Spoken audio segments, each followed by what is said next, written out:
The policy designed to save Boeing may have just handed its future to Canada. That is not a slogan. It is the uncomfortable reality Washington woke up to this week. For years, Donald Trump promised that tariffs would lock down American aerospace, shield Boeing, and put an iron wall around the jobs that sustain entire communities from Washington state to the Midwest. The message was simple and powerful. Close the gates, protect the factories, and America wins. Millions of workers believed it because their livelihoods depend on long production cycles, stable contracts, and a sense that someone in power understands how fragile industrial ecosystems really are. But here's the answer that matters most, and it needs to be said immediately. Canada did not defeat the United States through confrontation. Canada won by waiting. While Washington raised barriers, Ottawa built certainty. While tariffs injected unpredictability into Boeing's cost structure, Canada offered stability. And when Boeing faced a choice between political loyalty and operational survival, it followed the logic that corporations always follow: reduce risk, control costs, and protect long-term planning.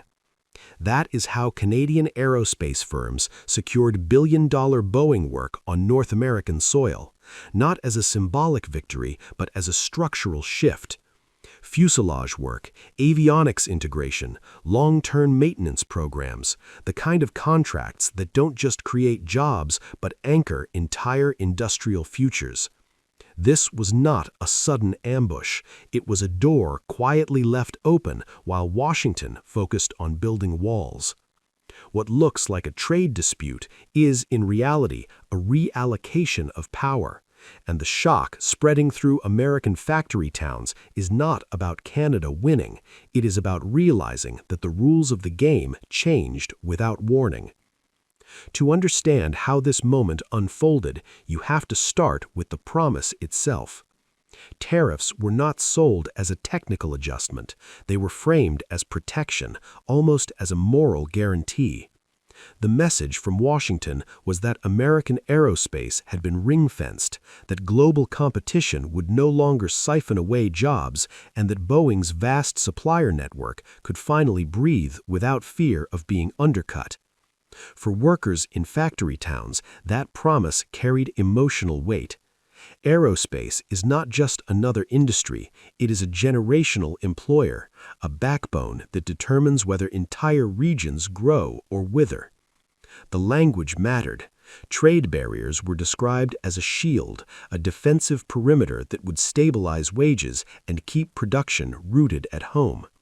The implication was clear: once the wall was up, the future was secure. And because the message was repeated so relentlessly, it hardened into certainty. Many in Washington began acting as though the outcome was already locked in. But here's the paradox. By treating tariffs as a permanent solution, policymakers also froze their own flexibility. Once the narrative was set, changing course became politically dangerous. Any adjustment could be framed as weakness or retreat. So Washington stayed committed even as the costs began to ripple quietly through supply chains. What was sold as strength became rigidity, and in industries where planning stretches decades into the future, rigidity is often more dangerous than competition. Inside Boeing, the conversation was never ideological. Aerospace manufacturing lives and dies by predictability. Aircraft programs span years. Supplier contracts are signed far in advance. Even small cost swings can cascade into massive financial exposure. When tariffs entered the equation, they didn't just raise prices, they injected uncertainty. Components that were once easy to price suddenly carried political risk. Forecasts became conditional. Long-term planning turned fragile. At that point, Boeing faced a choice it never wanted to make. On one side was political alignment, staying fully anchored inside an increasingly volatile trade environment. On the other was operational survival, finding locations where costs, regulations, and access to skilled labor could be forecast with confidence. Corporations rarely announce this moment publicly, but sources close to the industry describe it as a quiet pivot point, where risk models began to outweigh rhetoric. Canada presented itself not as an escape, but as an insurance policy. No tariff exposure, stable regulatory signals, public investment aligned with long-term industrial planning. For Boeing, shifting high-value work north was not an act of defiance, it was a rational response to a system that had become unpredictable. Boeing did not abandon America, it hedged against chaos. And that distinction matters because it explains why this decision carries such deep consequences. What shocked Washington was not that Canada benefited, it was how prepared Canada already was. This was not improvisation. Canadian aerospace strategy had been under construction for years, quietly and methodically. Public funding flowed into advanced manufacturing. Universities deepened partnerships with industry. Skilled labor pipelines were strengthened. Provincial governments aligned incentives with federal goals, creating an environment designed to absorb complex, high-value work the moment it became available. Quebec and Ontario were not chasing headlines, they were building capacity. When the opening appeared, Canada did not need to scramble. Facilities were ready, engineers were in place, policy frameworks had already cleared the path. From the outside, it looked sudden. From inside Ottawa, it looked inevitable. While Washington argued about walls, Canada mapped the exits. That is why this moment feels so jarring. The contracts now flowing north are not temporary relief valves. They anchor expertise. They attract capital. They pull knowledge into ecosystems that compound over time. Once embedded, that kind of industrial gravity is difficult to reverse. What the United States is confronting is not a single loss, but the realization that patience, coordination, and predictability can outperform raw economic power. And Canada has just demonstrated exactly how that works. The reaction in Washington was immediate, and it was visceral.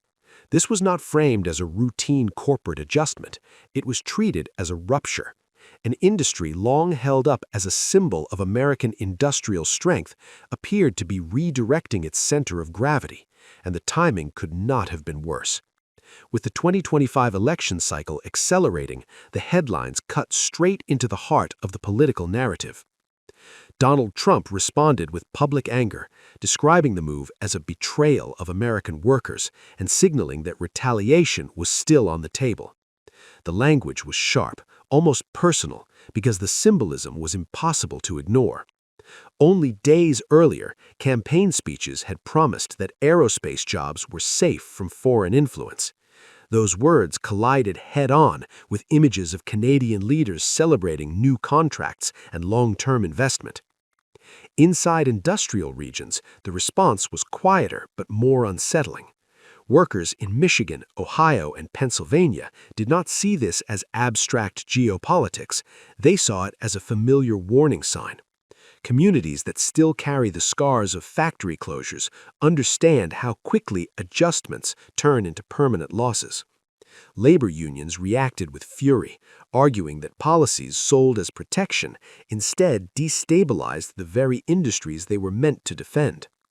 Even within Republican ranks, unease surfaced. Lawmakers from aerospace-heavy districts began asking uncomfortable questions about voter trust. Privately, some aides acknowledged that the narrative was slipping, because it is difficult to argue that tariffs are working when a flagship company is actively restructuring around them. What made the shock deeper was that Canada is not a distant rival, it's a neighbor, an ally, and a mirror. Losing ground to Canada feels different, it feels closer. And politically, that proximity amplifies the damage. The most misunderstood part of this shift is what is actually being lost. These contracts are not just about headcount or short-term revenue. High-value aerospace work carries something far more consequential: knowledge. When fuselage assembly, avionics integration, and long-term maintenance programs move, they pull expertise with them. Engineers follow opportunity. Research partnerships deepen. Supply ecosystems evolve around wherever the work settles. Once that happens, the advantage compounds. Canada is not simply gaining factories. It is absorbing intellectual capital that shapes future aircraft programs, next-generation materials, and advanced manufacturing techniques. Universities anticipate expanded research funding. Training pipelines adjust. Over time, the center of gravity moves, quietly but decisively. For the United States, the risk is not an overnight collapse. It is a slow erosion.